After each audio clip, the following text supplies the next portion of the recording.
sister loves me. I'm gonna cherish that chicken neath the green bay Life is tree. beautiful. Little rooster. Really, it is. Full of beauty and illusions.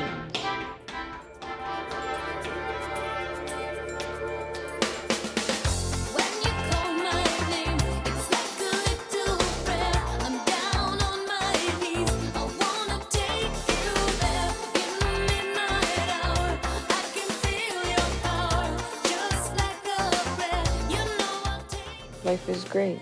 Without it, you'd be dead.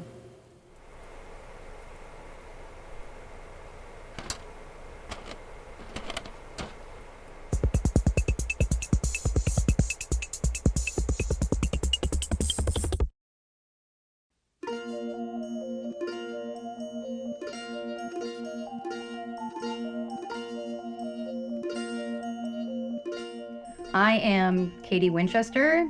I'm VHS Girl.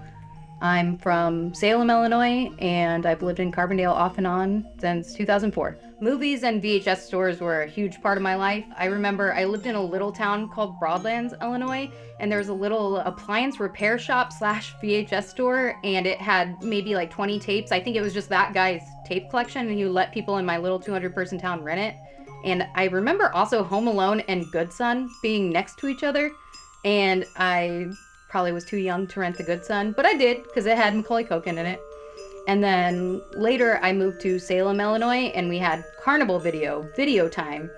The guy at Carnival Video used to let me write my name on the poster that they had the new release posters on the wall. And then at the end of the month, he'd let me take every single poster because I wrote my name on every single poster. Later, Family Video came along, and I remember when they went from VHS to DVD, and they were all the movies that I used to rent as a kid, and I bought them all up. So I still have my Family Video VHS to this day. After SIU, after college, I've moved my tape collection like states away because I love them so much, and I've curated them over the years. I was in my early 20s. I had just moved back from Chicago, and I was looking for people with the same interests as me, and I just got on Instagram and I started posting my VHS tapes and hashtagging it VHS and going looking for other people that just like movies like I did. I'd spent so long just moving and trying to figure out what I wanted to do in life, and I realized like I just need to find my friend group. It wasn't until years later, I think 2015-16, when I actually started painting the tapes. When I first made my online group of friends, we used to send each other little bootleg VHS covers. I remember like our favorite TV shows, we would just make, like I have a bootleg Wet Hot American Summer, like just little drawings that made, like we would make each other laugh. They were all hand drawn and like very crude, and I love that style.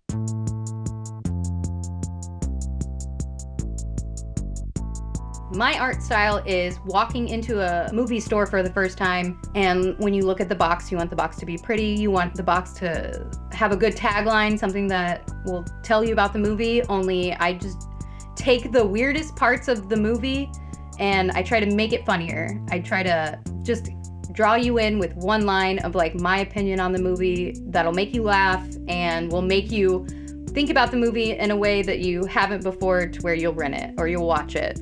I literally drive back to Salem, Illinois every few weeks to get woodblocks from my dad. And then you're just gonna paint it. The only time I ever use actual paint on these things is just the background. The influences in my art, I would say like the parody, the comedy style is from Weird Al, but the painting is all my own style, which is bootleg as hell. I think everyone that buys this art from me isn't looking for fine art, and I think that they know my style and they know it's goofy. I mean, really, I just look, and I've done this so long now that even if you make a mistake, you can just correct it. I'm not trying to make an exact replica. Also, I taught myself how to paint in the last 8 years. Like, I didn't know how to do any of this. I just started a career from no experience. I just knew that I really liked movies and I was gonna make them all. I mean, anyone could have like a Ghostbusters art in their life, but every time someone buys something like Gummo, I get to know that someone else out there is like me and they like that. The more obscure movies that I paint, the more friends I make. And then I just paint the sides and then call it a day. I think my art has changed in that my medium has changed. There's a lot of correlation between Bad Dads and VHS Girl, as in now I can stick all of my art, my 700 prints, all my landscape paintings, anything that I want on a t-shirt, mugs, stickers, you name it. But the difference is that I also now have a partner that is very good at graphic design. Me and Ellen are very picky with t-shirts and what we wear, and I think it took me looking at 200 different Talking Heads shirts before I ordered one off the internet, and just thinking about, like, I know what I want, so it gives me the resources to just make whatever I want. Instead of buying it from other people, I can make it for myself. Anything that I don't think that I'm capable of painting, she'll do for me. And then she also comes up with ideas of her own. And we both love the Talking Heads. We both love Twin Peaks. Two people's better than one. It's just really cool to make things for yourself. I think that's the whole idea of VHS Girl, is doing everything from scratch. Like, you walk into someone's house and you can tell their personality by their artwork. And I wanted everyone to know every single one of my favorite movies. And the same with t-shirts. You don't wear t-shirts. I mean, you wear t-shirts because you like them, but you also want to attract those like-minded people who get you. So I think every tape I paint, I try to reflect who I am. I mean, I've learned some tips and trades for painting things over the years, but I think it's the same as 2015. I just want to make people laugh. I don't know, this is pretty cool. Like, I'm happy with it. Come on, turn on. Yeah. Oh, finally. Yeah. You gotta be kidding me. What the? What the fuck?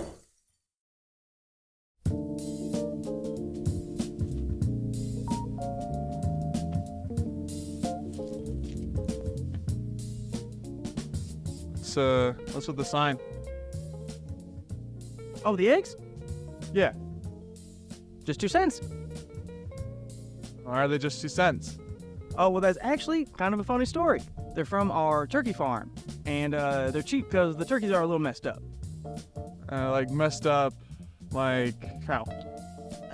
They're a little goofy, a little silly. They got their quirks. Yeah. The eggs, mighty fine though. Okay. Just 2 cents? Yeah, just your 2 cents. Okay, well, guess to start off, your overalls are really tacky. Yeah, and also, your hat. It's like a straw hat, but also a cowboy hat. Kind of just like this weird amalgamation. So, and frankly, I find your clothing in general to be quite repulsive. Also, you have a stature that frightens me, and I'm not sure why. You generally have a look about you that is very different. Yeah, also, your hat, like a straw hat, but also a cowboy hat. Just like a weird amalgamation. And frankly, I find your clothing in general to be quite repulsive. Also, you have a stature that frightens me, and I'm not sure why.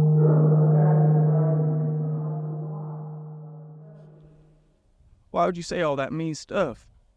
You said for my 2 cents for the eggs. Like pennies? Like 2 cents and like pennies? Like 2 cents, not me giving. Okay, not giving my 2 cents. Okay. You got change? Yeah.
I've heard it really my whole career. You know, we're not trying to reinvent the wheel.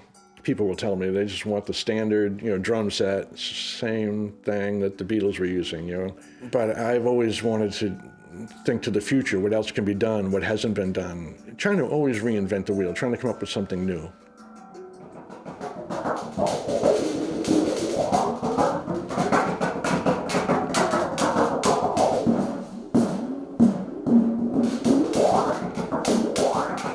My name is Quinn, and I've done 24 solo records under that name, but these days I'm going by W.F. Quinn Smith because there's a lot more Quinns in the world.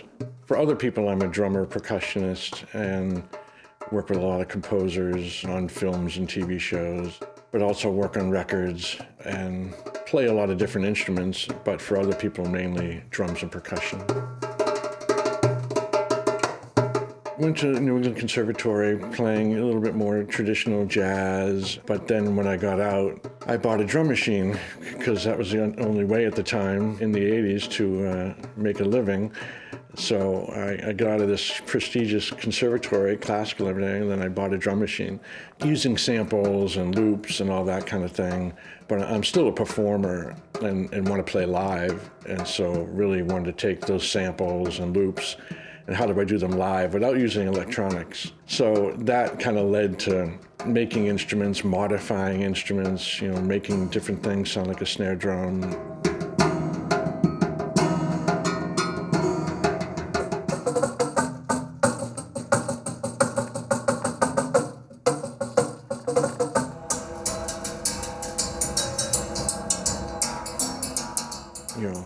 Found objects that I can make sound on, and a lot of times it's going through stores, any store, and just tapping things, hitting things, and I've done that for years, taking glasses and vases and things out in stores and tapping them to see what they sound like.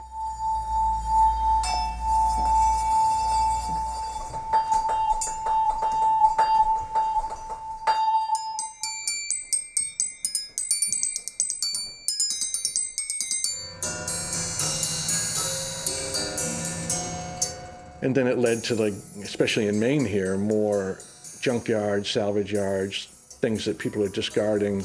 My old furnace that is no longer, that I can repurpose and utilize.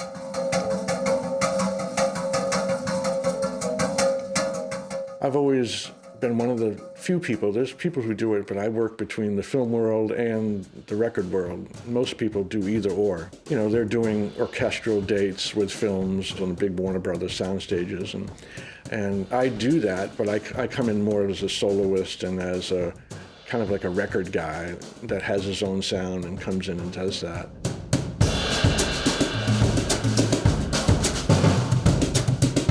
People reacted, to it. They like the sound of it.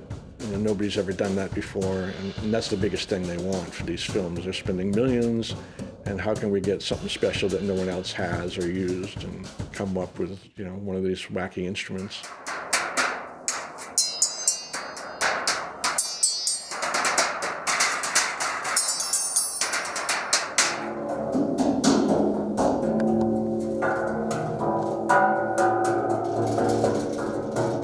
It's really performing, like that proofer downstairs, performing on an instrument, making it come alive as a drum, as a percolating element, but it's something you're not quite sure what it is.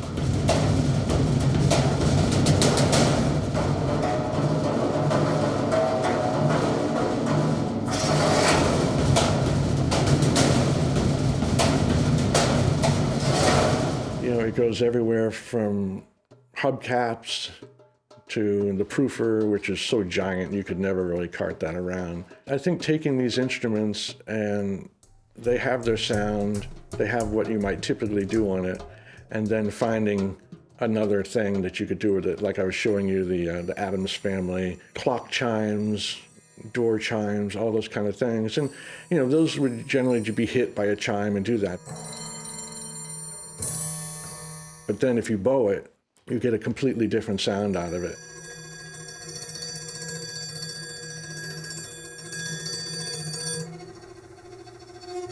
What's fun is people are excited about it. They're as excited as I am when they get something that really works for the film, something unique. It's interesting because you come in to a Daft Punk thing and I pick up a talking drum and they'd never done that before and they were so excited at dance music having a talking drum on it.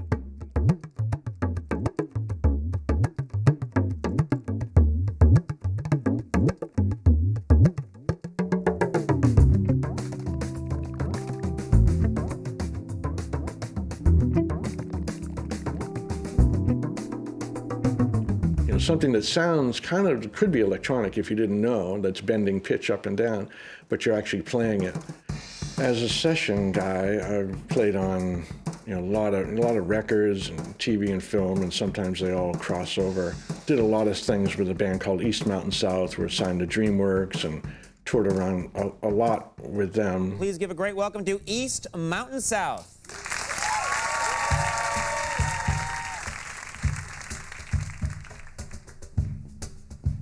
One of the people we opened for was Tracy Chapman, and she saw me every night playing with this group, East Mountain South, and then she wanted me to play with her. So I did her record and toured all over Europe and the States with her. But a lot of indie folks, a lot of folks people might not even, necessarily know.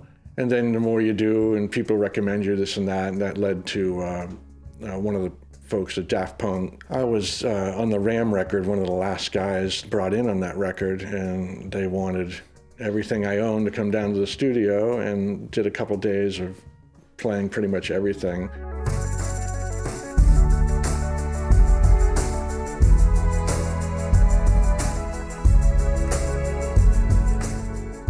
And then in the film world, it's really been about just working with different composers. I worked with Jeff and Michael Dana for years, and they've done tons of animation in different movies. In Hollywood, a lot of the percussion is like it was when I was growing up. It's very rare they branch off into odd things. It's always sort of been, the path, pave new ways, new paths, new trails, find new ways in whatever you do to make yourself indispensable. And the good thing is what I do, unless people start buying, big giant fans and proofers, is that you're trying to do stuff that people come to you for that. And, it's a niche thing. It's not the, guitar, bass, drums. You're not maybe going to be used as much, but it's what you do. And if money comes along the way, then great. But that's not, why I'm doing it. My advice for getting into doing this is if you're crazy enough to do it, and I think you got to be somewhat little naive. You sort of have to be. It's a good thing. Because if you knew all the bumps in the road and the technology and all the hiccups and all the challenges and paying the rent and all this kind of thing, you might be scared away from it. But I do think it's like anything. If you have a passion for it and you want to do it, then you just do it.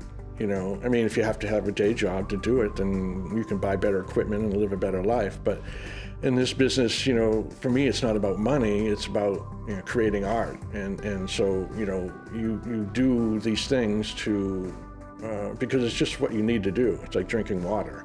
It's something you have to do. It's not like you can stop doing it. If you just do it and keep doing it, I think people will recognize it. It's like there's no retirement. It's just completely like, what's next? What's the next sound, film? What's going to excite people? And there's unexplored territory out there always.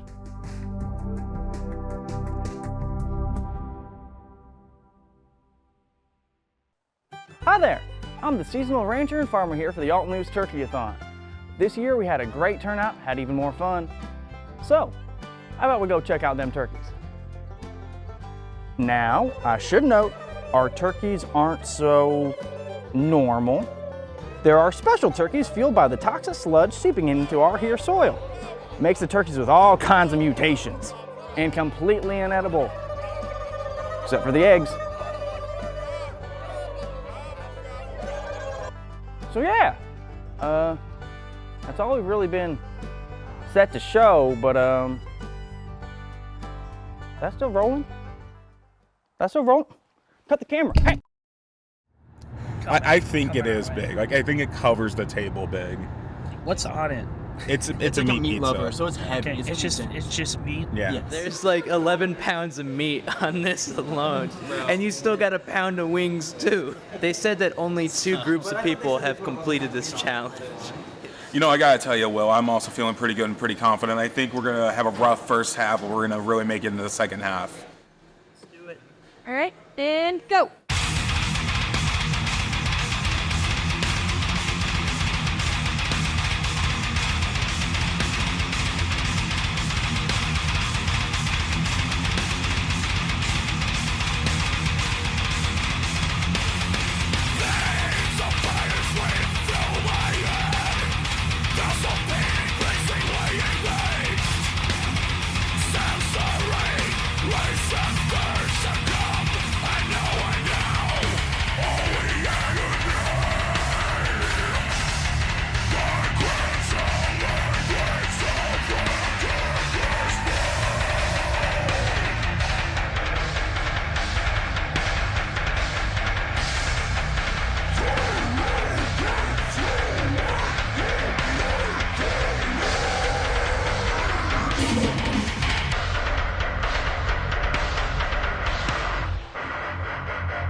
I might have to actually go throw up in the bathroom. You know, we came in excited and ready to eat, and we stared down that pound of wings and that 30-inch pizza with determination. But unfortunately, we were disqualified because Xavier wasn't able to hold down the meal. But I think the most important thing to kind of take away from this is not only did we try, but we also learned a great lesson about friendship and teamwork.